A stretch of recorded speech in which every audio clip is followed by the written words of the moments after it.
মহারাজ, আপনি কি খুব চিন্তিত? রানী, আমি খুব চিন্তিত। মানে এই নবাবের কাছে খাজনা বাকি পড়ে গেছে। আচ্ছা, এই রকম অবস্থায় আমি কি করব বলো তো? সামনে আবার কালী পুজো, আলোর উৎসব। এইবার আবার খরাতে চাষাবাদ কিছুই হয়নি, ঘরে ঘরে অভাব। তাই নবাবের খাজনা যে কিভাবে জোগাড় করব? নবাব বাহাদুর অবুঝ নন মহারাজ, বোঝালে উনি নিশ্চয়ই বুঝবেন। ওই তো, আমি মন্ত্রীকে বুধবার পাঠাচ্ছি। মহারাজ, আমার একটা কথা শুনবেন? বলো বলো রানী, নিশ্চয়ই শুনবো। মন্ত্রী নয়, আপনি গোপালকে পাঠান। কেন রানী, মন্ত্রীর প্রতি কি তোমার বিশ্বাস নেই? না মহারাজ, আপনি আপনার মন্ত্রীকে নিয়ে সুখে থাকতে পারেন, কিন্তু আমি একদম আপনার মন্ত্রীর প্রতি খুশি নই। আচ্ছা, আমি কি করে এই মুহূর্তে মন্ত্রীকে বাতিল করে গোপালকে পাঠাই? মহারাজ, আপনি গোপালকে পাঠান। আমি তো শুনেছি নবাব বাহাদুর গোপালকে পছন্দ করেন। গোপালের সাথে কথা বলে নবাব বাহাদুর ঠিক খুশি হবেন। আমার কথা রাখুন মহারাজ, আপনি গোপালকে মুর্শিদাবাদে পাঠান। ঠিক আছে, ঠিক আছে। আমি কাল রাজসভায় এই নিয়ে সবার সাথে পুনরায় আলোচনায় বসব। এতেই আপনার ভালো হবে, আপনি দেখবেন মহারাজ।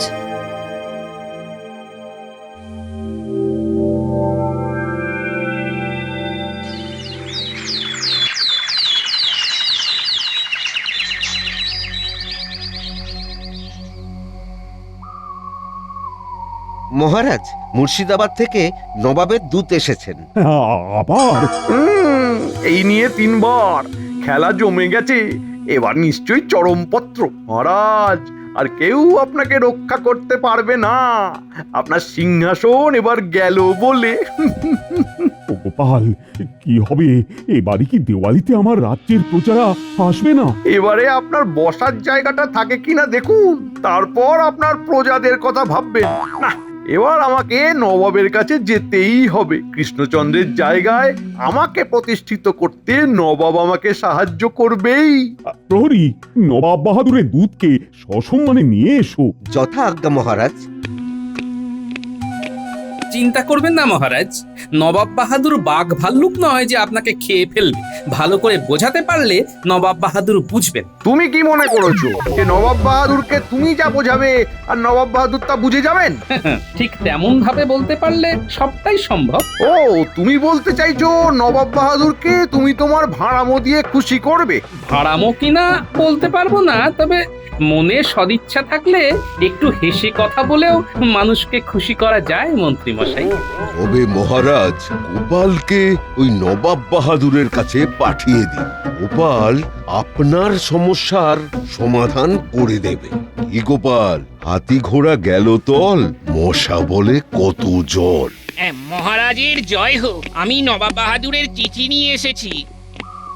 আপনার থেকে উত্তর নিয়ে আজই ফিরে যাব। মন্ত্রী, নবাব বাহাদুরের চিঠিটা পড়ো।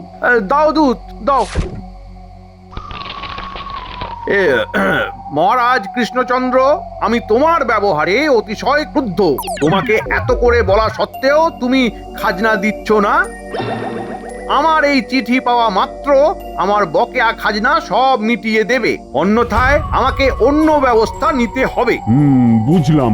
বুঝে আর কি হবে, আমাকে আরো একটু খেলতে হবে। মহারাজকে বলবো গোপালী মুর্শিদাবাদে গিয়ে নবাব বাহাদুরের সাথে কথা বলে আসুক। দূত, তুমি নবাব বাহাদুরকে জানাও যে আমি আলোচনার জন্য বুধবার আমার মন্ত্রীকে পাঠাবো।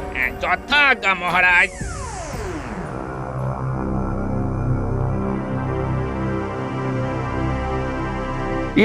মহারাজ, নবাব বাহাদুরের চিঠির যা ধরন দেখলাম, তাতে আলোচনাতে কোনো লাভ হবে বলে মনে হচ্ছে না। মন্ত্রী মশাই, আমি বলছি কি, আমরা যদি আমাদের অসহায় অবস্থার কথাটা নবাব বাহাদুরকে বোঝাতে পারি, তবে নবাব বাহাদুর ঠিক বুঝবে। আমরা বুঝবে? বেশ তো, বেশ তো। তোমার যদি এতটাই নিজের ওপর বিশ্বাস থাকে, তবে তুমি নবাব বাহাদুরের কাছে গিয়ে আমাদের অভাবটা জানাও। খুব ভালো গোপাল, তুমি চলে যাও। তোমার এই বিশ্বাস আমাদের সত্যিকারের সাহায্য করবে। রাজ্যতীষী, একটু গণনা করে দেখো দেখি, গোপাল কি আমাদের রাজ্যের জন্য কোনো শুভ খবর আনতে পারবে? গোপাল, আমাদের সকলের শুভেচ্ছা রইল। মহারাজ, আপনি চিন্তা করবেন না, আমি নবাব বাহাদুরকে বোঝাবো। এবং শুধু তাই নয়, এই দীপাবলিতে নবাব বাহাদুরকে আমাদের রাজ্যে আমন্ত্রণও জানাবো। পারবে পারবে গোপাল? পারবো মহারাজ। ব্যাস, ওই তো গোপাল বলে দিয়েছে, তার বিশ্বাসী আমাদের এখন পথেও।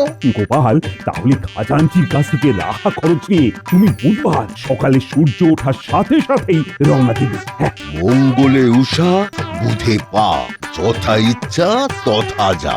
আমরা তোমার শুভ খবরের অপেক্ষায় রইলাম। আমরা যেন পবিত্র দীপাবলিতে দীপের আলোয় দীপাবলি করতে পারি।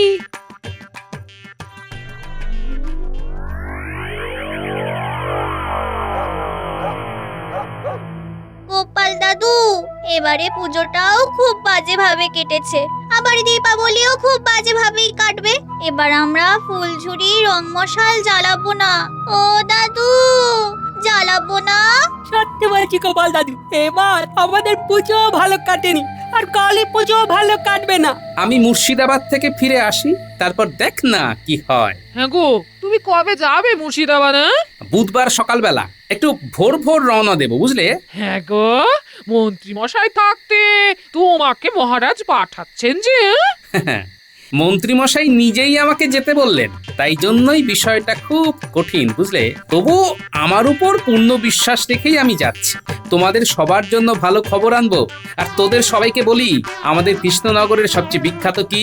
কৃষ্ণনগরের সবচেয়ে বিখ্যাত হলো সরভাজা আর মাটির পুতুল। দুটোই ঠিক। তোদের যেটা করতে হবে, অনেক প্রদীপ বানাতে হবে, সুন্দর সুন্দর প্রদীপ, সাথে মাটির ঘট, ফুলদানি আর ওই নারকোল পাতার ঝাঁটা। কালী পুজোর আগের দিন ওই ঝাঁটা অনেকে কেনে, তোরা বানানো শুরু কর। এমনি তুমিও বানাও। আমাদের দীপাবলি দীপের আলোয় হবে। আমার কথা তোরা বুঝতে পেরেছিস? বুঝতে পেরেছি গো দাদু।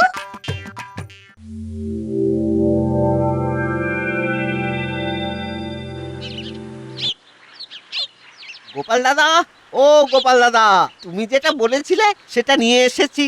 দাও ভোলা ময়রা, দেখো নবাবের কাছে যেন আমাদের কৃষ্ণনগরের নাম না খারাপ হয়। এটা ভোলা ময়দার তৈরি সরভাজা। এর স্বাদের কোনো তুলনা হবে না।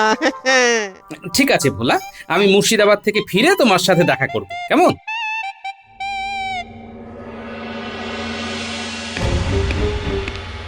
জাহাপনা, আপনি আমায় ডেকেছিলেন? হ্যাঁ, তোমাকে ডেকেছিলাম। কৃষ্ণচন্দ্র কি বলেছিল?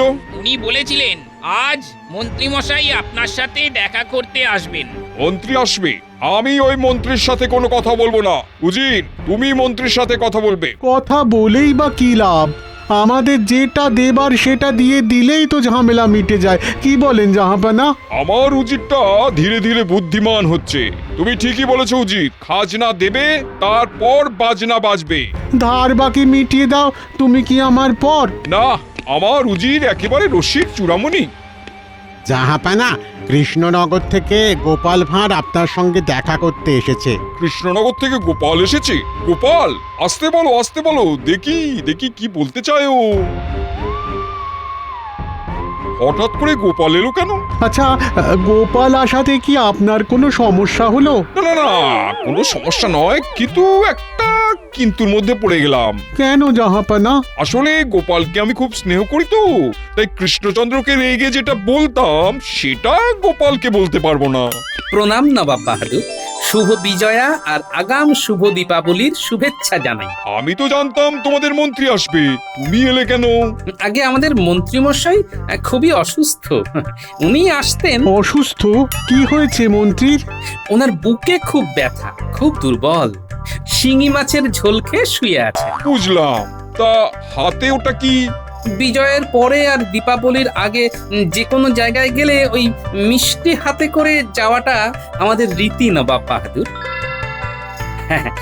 নবাব বাহাদুর, আগে মিষ্টি হয়ে যাক, তারপর যা ঝাল নুন টক হবে। আগে মুখ মিষ্টি করে দিলে তারপর কি আর ওইসব ভালো লাগে? তা মিষ্টিতে কি আছে? আছে আমাদের গর্ব কৃষ্ণনগরের সরভাজা, খাঁটি দুধের, আমাদের প্রসিদ্ধ কারিগর ভোলা ময়ের।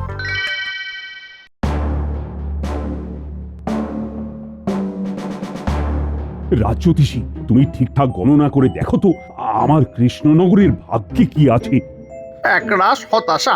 এটা বলার জন্য কি গণনা করতে হয় নাকি? মহারাজ, গোপাল বিচক্ষণ বুদ্ধিমান, দেখবেন ও ঠিক খাজনা মাপ করে আনবে। দেখো দেখো, যত পারো স্বপ্ন দেখো। স্বপ্ন দেখতে তো কেউ মানা করেনি। আমি কাল একবার লুকিয়ে মুর্শিদাবাদ যাব, নবাব বাহাদুরের সাথে কথা বলতে হবে। ও মন্ত্রী, তুমি কিছু বলো, মানে কি মনে হচ্ছে? আমার তো মনে হচ্ছে গোপালের কপাল ফাটাচ্ছে। কি গো, চুপ করে গেলি? শুভ কিছু বলো। কপাল ফাটাচ্ছে। হ্যাঁ, কপাল ফাটাচ্ছে? মানে কে কার কপাল ফাটাচ্ছে? না, মানে গোপাল তো অনেক বুদ্ধি ধরে, সেই বুদ্ধির ঠেলায় নবাব বাহাদুরের এখন কপাল ফাটছে। ব্যাস ব্যাস, বুঝেছি। আরো বলতে হবে না। ও, গোপাল যদি কোনো মতে আমার এবারের খাজনাটা মাফ করিয়ে আনতে পারে, ব্যাস, তবে দিওয়ালিতে সবাইকে নিয়ে খুব আনন্দ করব। আর তার সাথে মা কালীর পুজো। বাহ বাহ বাহ বাহ, কৃষ্ণনগরের সর ভাজা তো দেখছি অসাধারণ। থাকবে না নবাব বাহাদুর, আস্তে আস্তে আস্তে আস্তে সব ধ্বংস হয়ে যাবে। কৃষ্ণনগরের সব কিছু আজ ধ্বংসের মুখে। আমাদের আমাদের মা বোনেরা যে মাটির প্রদীপ, মাটির ঘট, সুন্দর সুন্দর ফুলদানি বানাতো, সব শেষ, সব শেষ। কেন গোপাল, কি সমস্যা? একবার অতিবৃষ্টি, একবার অনাবৃষ্টি, আমাদের রাজ্যটা শেষ হয়ে গেছে। তবুও এরই মাঝে মহারাজ যথাসম্ভব করে যাচ্ছেন যাতে আমাদের দরিদ্র মানুষগুলো দুবেলা দুমুঠো খেতে পায়। উজির, এ কি শুনি? এই রকম অবস্থা তো জানতাম না। উজির, তুমি কি খবর রাখো না? আমার কাছে তো খবর ছিল জাহাপানা। তোমার কাছে খবর থাকলে তুমি আমায় বলনি কেন? তাহলে কৃষ্ণচন্দ্রকে খাজনার জন্য এভাবে চাপ দিতাম না। আর কৃষ্ণচন্দ্রকেও বলিহারি, আমাকে তো পত্র দিয়ে জানাতে পারতো। মহারাজ খাজনা না দিতে পারার জন্য খুবই লজ্জিত নবাব বাহাদুর। খাজনার টাকায় কত জনহিতকর কাজ হয়, সেসব কাজ তো বন্ধই রইল। কৃষ্ণচন্দ্র তো খুব বোকা, আগে তো নিজের রাজ্যকে দেখবে, তারপর তো সব। এর মধ্যে আমাদের উৎসব দীপাবলি এসে গেছে, দুর্গাপুজো হয়ে গেছে, গরিব প্রজাদের ছেলে মেয়েদের গায়ে নতুন পোশাক ওঠেনি নবাব বাহাদুর। এবারে দীপাবলি, আমাদের কৃষ্ণনগর একেবারে অন্ধকারে থেকে গেল। আর বলো না বলো না, এই খুব কষ্ট হচ্ছে। উজির, আমি এই সব খবরগুলো পাই না কেন? তোমরা বেতন পাও তো দেশের খবর আমাকে দেওয়ার জন্য। ভুল হয়ে গেছে জাহাপানা। গোপাল, আমি কৃষ্ণচন্দ্রের সমস্ত খাজনা মাফ করলাম। মহারাজ খুব চিন্তায় ছিলেন, আমি গিয়ে মহারাজকে চিন্তা মুক্ত করব। তুমি কি আজই কৃষ্ণনগর ফিরে যেতে চাও গোপাল? হ্যাঁ নবাব বাহাদুর, একটা অনুরোধ করব নবাব বাহাদুর। হ্যাঁ হ্যাঁ হ্যাঁ, করো করো গোপাল, নির্ভয় করো নির্ভয় করো। আমি মহারাজের তরফ থেকে আপনাকে কি দীপাবলিতে আমন্ত্রণ জানাতে পারি? আপনি আর উজির আমাদের কৃষ্ণনগরে এসে আমাদের সাথে দীপাবলির অনুষ্ঠানে যোগদান করবেন। ঠিক আছে গোপাল, আর তার সাথে তোমাদের মাটির তৈরি প্রদীপ, পুতুল, ঘট, ফুলদানি আমি আমার মুর্শিদাবাদের বাজারে বিক্রির একটা ব্যবস্থাও করব। আপনাকে অনেক অনেক ধন্যবাদ নবাব বাহাদুর। বুঝলি, এখানে কিন্তু ব্যাপার খুব ঘেঁটে আছে। মহারাজের অবস্থা ভালো নয়। যখন তখন মহারাজের বিরুদ্ধে নবাব বাহাদুর কলকাঠি নাড়তে পারে। কেন? আরে খাজনা বাকি পড়ে আছে। আমি তাই বাজনা বাজাতে যাচ্ছি মুর্শিদাবাদ। তাই তাই আমি তোদের একটু চোখ কান খোলা রাখতে বলেছি। চোখ আর কান খোলা রাখতে হবে? তার মানে তো গল্প আছে। আরে তা তো আছেই, তা তো আছেই, অল্প অল্প গল্প আছে। বটা, গল্প যতই অল্প হোক না কেন, আমাদের ওই খাটুনিটা কিন্তু মোটেই অল্প নয়। সেটা তো একদম সঠিক বলেছিস। তোরা কি বলতে চাইছিস একটু পরিষ্কার করে বল। কি আর বলবো, সবই তো বোঝেন। আমাদের দুঃখের গল্প কি আর অল্প কথায় শেষ হয়? আপনার ওই অল্প গল্পের জন্য আমাদের কিছু অল্প করে খুশি করলে চোখ কান খোলা রাখতে ভীষণ সুবিধে হয়। নইলে কান শুনতে ধান শুনবো। বুঝেছি বুঝেছি, শুধু শুধু কৃষ্ণনগরের সিংহাসনটা আমাকে পেতে দে, তারপর দেখবি কত ধানে কত চাল হয়। তোদেরকে দূর করে দেব। এটা কি আমাদের অল্প করে ধমকালেন মন্ত্রী মশাই? তাহলে চল ঘরটা, আমাদের এই গল্প শুনে লাভ নেই, আমরা অল্প করে খেয়ে শুয়ে পড়ি। আরে আরে আরে, রেগে যাচ্ছিস কেন? সবটাতে শুধু মাথা গরম, দুষ্টু। এই নে তোদের চোখ কান খুলে রাখার জন্য এই একটা করে মোহর দিলাম।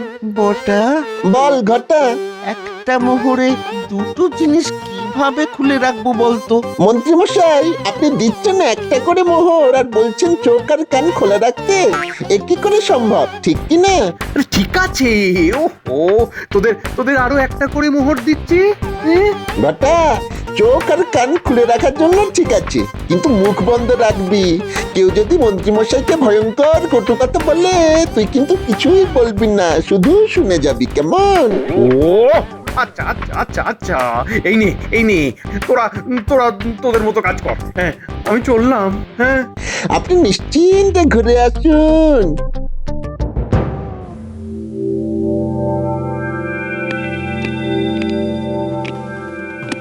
গোপাল, বলো বলো।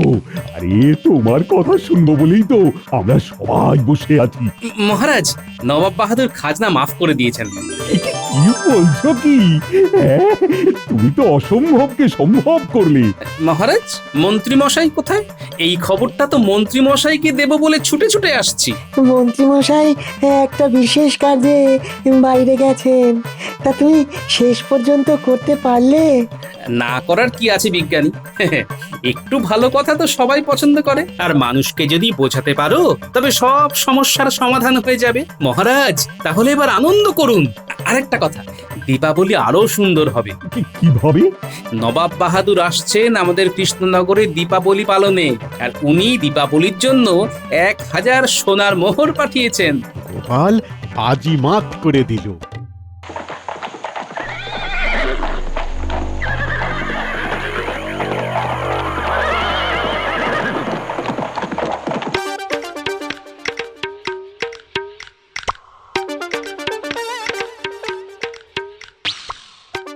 বাহ, তোরা তো খুব সুন্দর প্রদীপ বানিয়েছিস রে। আর এই দেখো, ঘট, ফুলদানি, ঝাঁটা।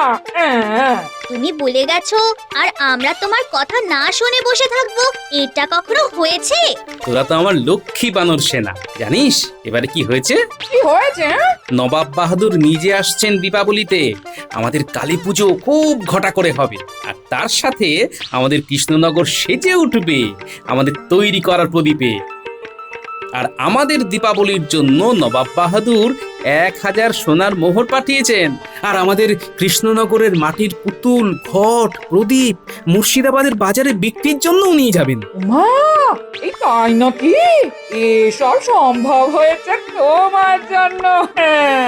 না গিন্নি, সব হয়েছে আমাদের সবার চাওয়ায়। বাহ দাদু, তাহলে এবারে আমাদের নতুন জামা হবে। হবে হবে। জয় নবাব বাহাদুরের জয়! জয় নবাব বাহাদুরের জয়!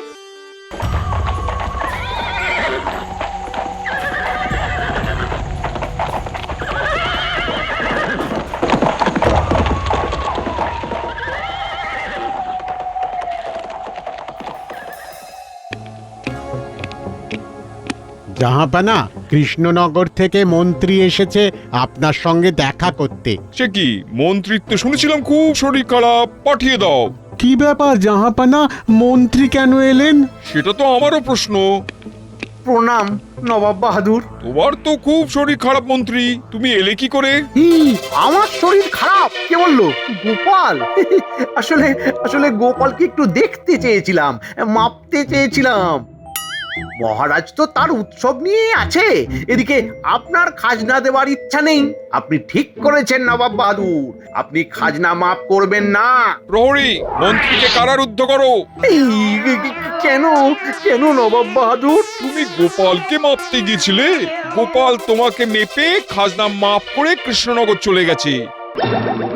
তোমার মতন বেঈমানকে বাইরে রাখা ঠিক নয়। এই প্রহরী, নিয়ে যাও কারাগারে। আমাকে আমাকে বাঁচান, বাঁচান। আমার কাছে বেঈমানের কোনো ক্ষমা নেই।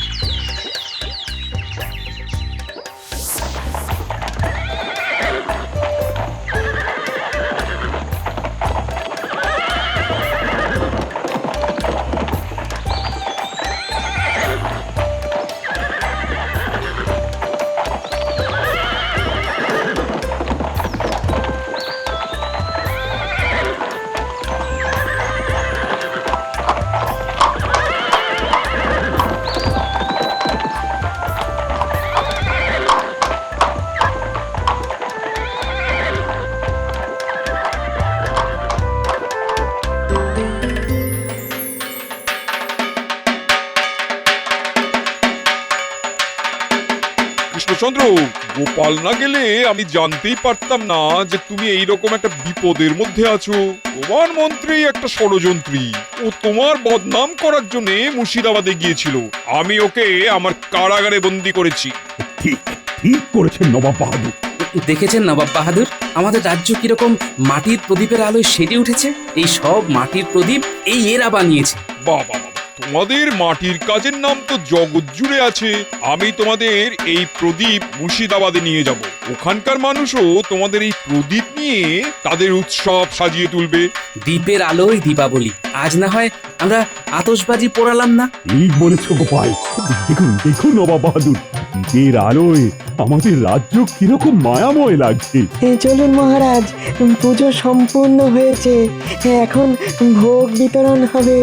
হ্যাঁ, আর তার সাথে আমার প্রজাদের নতুন জামা কাপড় দেওয়া হবে। আর এই দান সম্ভব হয়েছে শুধুমাত্র আমাদের নবাব বাহাদুরের জন্য।